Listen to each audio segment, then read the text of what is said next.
Como se ha dicho en múltiples conferencias a lo largo de estos días, la infraestructura en el siglo XXI no solo debe soportar las necesidades de las ciudades y la industria, también debe ser eficiente, inteligente y sostenible. En esta conferencia se expondrán algunas de las oportunidades de inversión en infraestructura verde y sostenible, su impacto positivo en la sociedad y la economía de múltiples países. Para dar esta conferencia, tenemos con nosotros a Prashant Kapoor, quien es Chief Industry Specialist de Climate Smart Cities en el IFC. Bienvenido, Prashant. Thank you, Juan. Pleasure to be here. I shall be talking about how the financial sector, the banking sector, can help cities, reimagine itself towards a greener path, and how important that is in this space. We all know that cities are critical to limiting impacts of climate change. 70% of all greenhouse gas emissions come from cities. But just going to cities and expecting them to kind of tackle climate change is not that straightforward, because there are some real issues that they're facing. There's issues with water scarcity, energy scarcity, there's issues with congestion, there's waste issues. What is important because of urbanization is that we find a way to support the cities in addressing their on-the-ground issues. And what is good is, whilst we're tackling those on-the-ground issues, we can also tackle some of the key sectors that are important to them, and because the sectors that are important, like water, energy, transport, also have an impact in GHG. So I think it's important to be sympathetic that they have some real issues and constraints, and finding clever ways where we can make them both, address them both at the same time. I think the main value proposition for cities is what's in it for them, to trying to tackle this aggressive climate target. So here are some of them, right? So tackling climate change and coming up with a Green Cities Action Plan and things like that really helps the cities have better planning, basically, right? So, you have better infrastructure, means better roads, better sort of renewable energy. You have, a smarter grid. All of those aspects in terms of waste and water also tackled. But more importantly, when you hear a city position itself as a green leader, you get global visibility, obviously. The locals, the citizens are happy, but it also attracts financing, whether it's sustainable linked loans or green bonds. This could be a great instrument to kind of get a city attracted to investors in this space, right? And talking about investments, it's a huge investment opportunity, sort of looking at the green city space. You can see that in Latin America, we're talking about $5 trillion opportunity when you tackle the key issues that cities are facing, whether it's waste or electric vehicles or green buildings or public transport. So you can see that, IFC estimates that this is about $29 trillion opportunity in the next 10 years. So it's a huge opportunity in terms of business for you, right?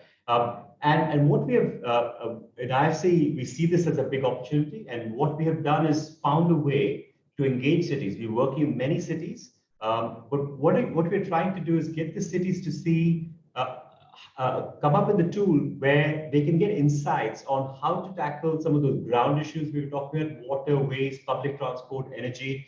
At the same time, find ways to tackle climate change, the greenhouse gas emissions, by creating a tool called APEX, Advanced Practice for Environmental Excellence in Cities. And the idea is that the cities can use the tool like this to figure out what will work in their city in terms of how do you reduce each of those aspects, and how much will it cost. I think that's the key, bring an analytical model to share with them. Let me show you a quick demo of how the tool works. And this is available online. We're piloting it on certain cities. The idea is in the future, we can open it up and have many cities online so that they can try this themselves and come up with a climate action plan. So let me share one idea where you've got a city, you can choose that on the platform. And as you choose these cities on the platform, it tells you what the carbon emissions would be and how does it compare with other cities.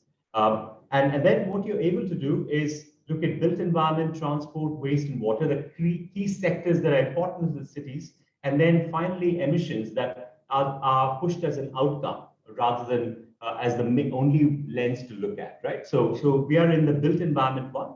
What it does is that it predicts the energy consumption of your city currently. It tells you where is it going to go? Is it in housing? Is it in commercial buildings? Is it in infrastructure? Getting them really to understand where where the key aspects are.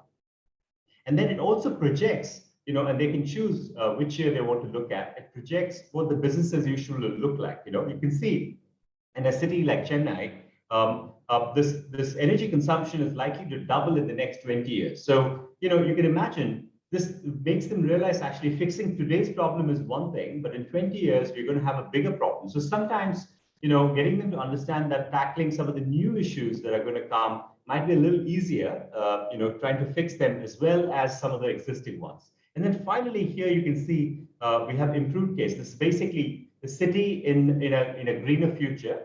Essentially, what the tool allows you to do is choose ideas that you see listed here. And you can choose any one of them, let's say photovoltaics, and put some ideas on how that could be, and it shows you what difference it could make. So that's basically the model. You can go to the website, you can access one city right now. It's called edgecities.com. Have a look. But I think a tool is only a means to an end, right? What do we want to get from the tool? What we want the cities to do, and we're beginning to do this, is to come up with an emissions pathway. So understanding, where is it today? How is it going to rise in the future? Predicting that idea. And then showing how, if the city has targets, so climate change targets or Paris alignment targets, to have the trajectory marked. And then you can also see, what difference you can make in the built environment based on the choices the city has made, or transport and so on. So it gives them a clear pathway of how they can go from today to the next 10 years and how they can cut climate change, right? Emissions. And then, so that's on the GHG side, but we also, this would be really interesting to you in the financing sector, is we help the city come up with an investment opportunities plan, right? That clearly lists based on what the city wants, because some of those ideas might be policy, might be planning, but some may be investment. So it creates a pipeline of investments for the city. And we then try to identify, along with the city, what the best mechanism might be for funding, right? So whether it's the national government or state government, or they should look at PPP models or other private sector models as suitable. So essentially, and then we also kind of show them, what each of those ideas will reduce in terms of GHG, and that gives them a sense of priority in terms of whether it's important and how important it is. And lastly, we help them come up with a publicly facing action plan that the city can use to promote and educate its audience, but also to have a roadmap for the future, which they can constantly change. And also we can monitor the city in the future. So essentially, this helps the city fine-tune effective solutions to meet their city's green goals, right? So this is kind of scaling up well. I'll just give you an example of one of the cities. I won't go into the details, but you can see this is a South African city. We work in cities in Colombia as well, and in Philippines and other places. And it comes up with a pipeline, as you can see here. It also tells you, what the potential funding sources would be. But generally, cities are fairly happy because this process typically takes, 2-3 years to do. We are able to squeeze this within 5 months, and really kind of focused on investments and analytical insights into the project. Okay, let me move now to how the banking sector can play a big role in this space. IFC, as you might know, has also been focused in the last decade or so on green buildings. I wanted to use an example of green buildings as to how we could use the same kind of model for green cities, essentially. Our EDGE platform, the green building certification platform, using a country like Colombia, but I think it's available in many markets. But Colombia, the financial sector has played a critical role in this space. So I wanted to share that example here. Within 4 years, we have seen 6 million square meters certified. about 73,000 homes certified. Almost 2/3 of that is in affordable housing, and a cumulative investments, private investments of about $6 billion. And you can see the projections here, within 4 years or so, from 1%, we've gone to 25% of Bogota's housing market. So a city has essentially reached the tipping point where a quarter of all its projects are certified as green. So you can see that's a big transformational effect, for a short time frame, using a voluntary financial model rather than a regulatory model, right? So, and I just wanted to share how we did that work. We obviously worked with our client banks, where we made a couple of investments, starting with a green bond, and then the bank, it was the first green bond in that region, about $100 million, and then the bank raised a couple of other two other green bond issues, and they were able to raise the money to have a focus on green building incentives and come up with products for the green construction and green mortgages market. We also teamed up with the Chamber of Commerce and with the government. We were helping them with the green building codes, and government also acted in terms of coming up with some tax incentives for this market. And this has led to a huge change, as you can see, as I mentioned earlier, 66% of these are affordable as well. What we did in the background, as I've seen, besides financing, is work with 20 odd events all across Colombia, reaching out to 500 developers, getting them to understand the value of edge and how we can reduce it. And also to kind of show that there are banks already willing to provide certain incentives, right? And you can see this has been a great story, and there's more momentum that's come. Just a couple of months ago, the president of Colombia presented this at the COP summit. So this is a great story, right? So the question is, you can see that we could take models like this, in any given city. So we can work with the city and say, okay, we could finance your buildings and we can scale this up, right? With the right sort of partners like us. So let me share a couple of examples. This one is on looking at how we could use on-bill financing models. So basically, the basic idea is this, that every building has an energy bill, and a bank can team up with a utility company to make sure that that they can provide certain loans to the building owner, where they can make energy efficient retrofits, and the repayments can be collected by the utility through the bills. And that's the sort of model that could really reach out to many homes, existing homes, so that very important aspect of refurbishment or adding solar panels or whatever that might be. I think the details of that could be adjusted. It could include water and some of the other aspects. It could even include potentially electric vehicles and things like that. But so essentially, it's a way to scale up retrofits, and it's a way to kind of partner with a utility company. This is an example in Tunisia, one of our IFC clients that has teamed up with the local utility company and is providing on-bill financing across Tunisia, actually, for about about 500,000 homes for solar hot water and photovoltaics. So we can use tools like Apex to get the city interested in this space, to quantify what is the market for on-bill financing, and we can also bring in the utility partner to work with yourselves or maybe a group of banks together, where we can provide this sort of service. Right? Another idea, this is more suitable for sort of commercial buildings, but it can also be used for residential buildings. I think some of these models for new construction particularly has been used in Mexico by Infonavit, right? But this is more looking at the property tax. It's so similar to on-bill financing, but essentially what we're doing here is the building owner is repaying the loan repayments for the energy efficiency and retrofits. And renewable energy is paid to the municipality through property tax, and that becomes the way the aspect works. So here the partnership is between the local banks and the municipalities, and you can see that in the US, it's just a case study. I think a lot of entities are now, Europe and South Africa and other countries are looking at this very seriously to adopt this model. And you can see almost $10 billion has been invested in the last decade or so in 27 states in the US. It's been a very successful model, especially for commercial buildings in the US, all across the region, as you can see, and some more new ones coming in. So this sort of PAF or property tax linked financing can be something that we can work with local banks, and actually we have relationships with the municipalities, and this is a great way to get private sector on board, and also to get the home buyers or homeowners long-term financing, right? Because that's really the big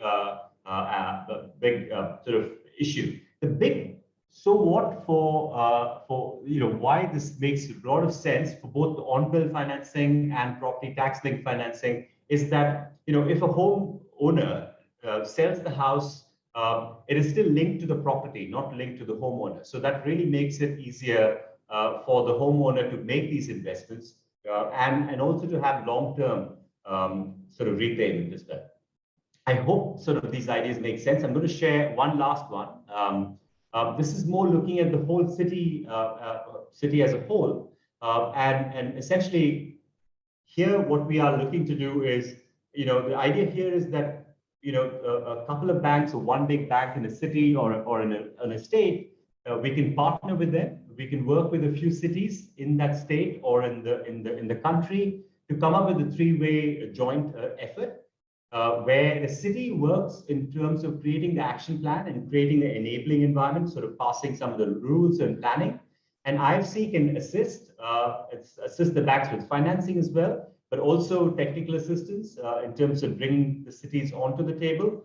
And the basic idea is that the local banks can not only provide finance in the city for the private sector, whether it is for electric vehicles or green mortgages or green construction, but it can also finance the municipality using the same basic framework, where the municipality can get, green financing for, their own effort, whether it's green municipal buildings or their own vehicles, but can also be used to create instruments like we were talking about earlier, where there could be a more kind of direct effort to kind of tackle the people around as well. So here you can see a couple of examples. They're not exactly the same as some of the other ones. This is the new idea. I think the main thing is that we can also bring in some concessional finance to make the city, to move in the right direction. And then the idea is that the local banks can provide a lot of the financing, along with IFC providing some direct financing as well. I shall end with just quickly one slide on how IFC can help. IFC, as you know, is the private sector investment arm of the World Bank. We can help in innovating with you in terms of how, how as a bank you can help in this effort. I think it's critical that we get all the financing they need. The city is not going to be able to raise all the capital it needs to get on the greener path. So I think all the help we can get from the private sector would be terrific. We can also help in expertise such as project development or PPP contracting for the city. We can obviously directly commercially finance creditworthy cities and utilities, and we can finance yourselves, like the financial institutions.